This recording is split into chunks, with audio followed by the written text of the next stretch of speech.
Now, away from security, the National AIDS Control Program's 2019 HIV Sentinel Survey report is indicating Ghana recorded 19,000 new HIV/AIDS cases with an estimated 14,000 deaths in 2018. The Ghana Health Service is more worried that the number of fatalities seem to be increasing among adolescents. Hannah Odame has more in this report. The latest HIV surveillance report by the Ghana Health Service has identified the newly created Bono region as the region with the highest prevalence of the virus. The region has a prevalence rate of 3.4, followed by the Greater Accra region with 3.2%. Public health specialist Dr. Ayisi Ado, who gave these figures at a news conference Thursday, said the 2019 HIV Sentinel surveillance report examined more than 25,000 samples of the infection across the country. So Bono is the region now with the highest prevalence of 3.4, followed by Greater Accra 3.2, sharing the same figure with Ashanti region, and 2.9 for Western North and Oti regions, 2.6 for Eastern region, 2.5 for Bono East, 2.3 for Ahafo, 2.1 for Upper East. He also expressed worry about communities in which the infection is increasing. One of them is Mamobi here in Accra. It's always been the case that urban prevalence is higher than rural.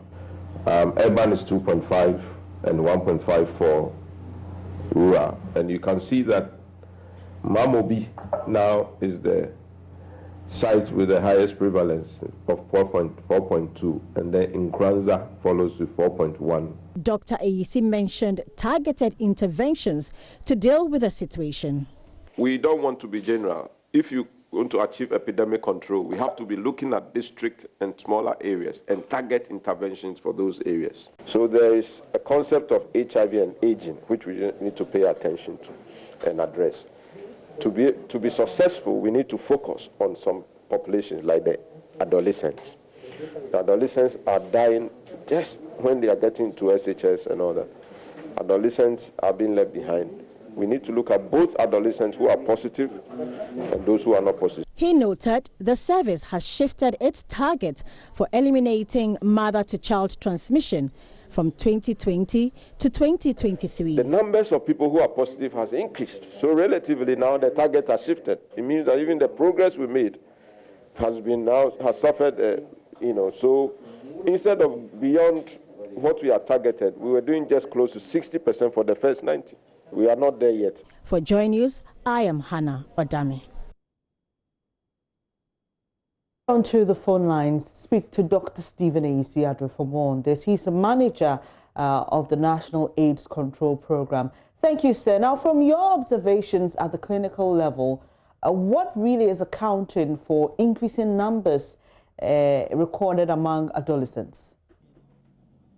All right. So I think it's because over time, the prevention education, which we launched some time ago, the mass campaigns and all that, we've come through a cycle over a decade now.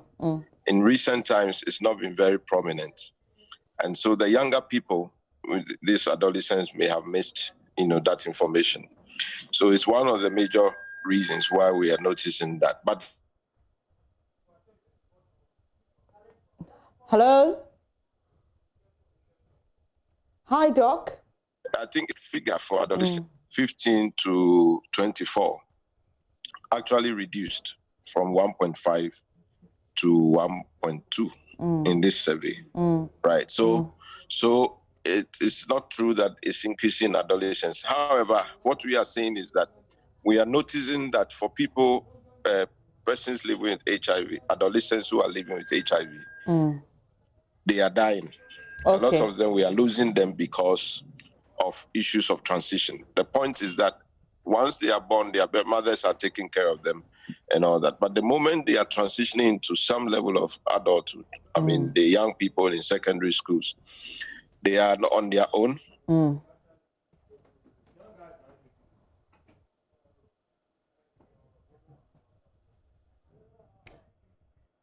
Hello, Doc.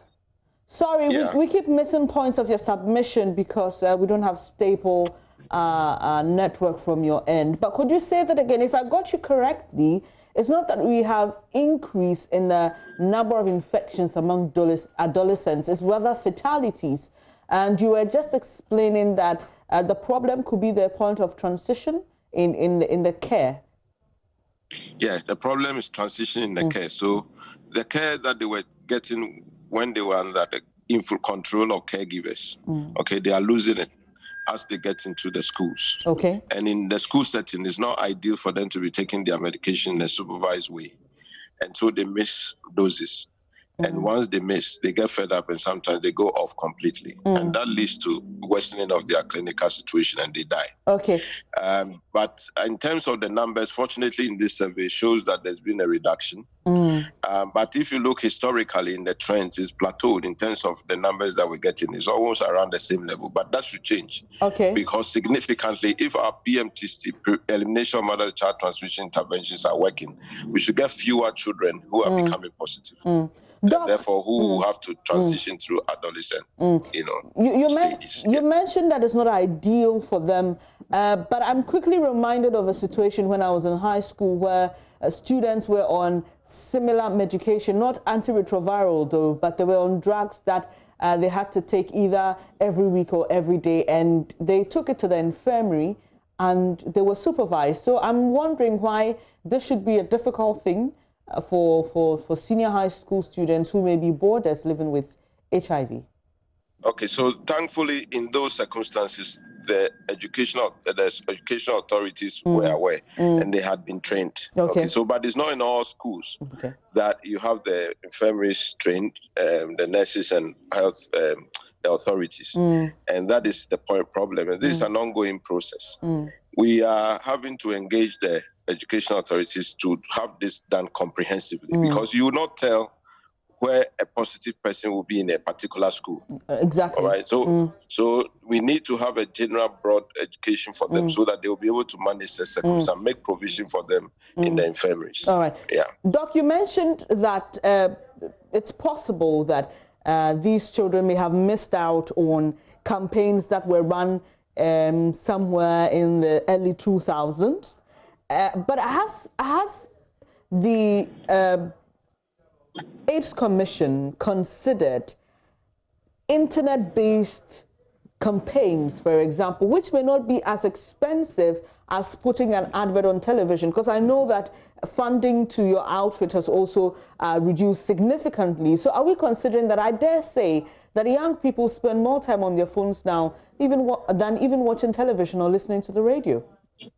Very valid, and we've already started that. So we're working with some groups. Stratcom is helping us to do to launch a big social media campaign. All right, so that has started. In fact, this year, last year, towards the end of last year, this year it started, and we are doing that. But we're not going to go back to the general mass campaign. We now want to be more strategic. So the engagement of school authorities to make sure that HIV prevention education is integrated in their curriculum is the next level. So that throughout the period whilst they are in school, they are a captive audience. Fortunately, with free SHS, most of them are in school. They will get the education as part of the general, teaching courses. By the time they come out of the institutions, they're already oriented, all right, so that it doesn't have to be linked to mass campaigns, all right. So that is one of the ways we are approaching it, in addition to the social media campaigns. A very interesting point you raised there. But thank you so much for your time this morning. I'm sure the conversation will continue even as you seek to launch online campaigns to help young people who may have contracted the virus take care of themselves, and those who have not prevent the contraction.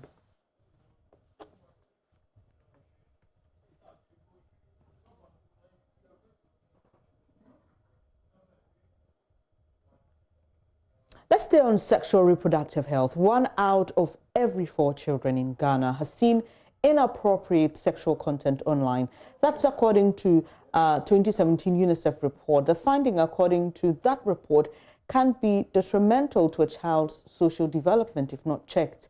In line with this, the Ghana Police Service, in collaboration with UNICEF, has set up a child protection digital forensic lab, the first of its kind in the country to help check cybercrime. Interior Minister Ambrose Derry believes the laboratory will help fast-track investigations leading to the prosecution of cybercriminals.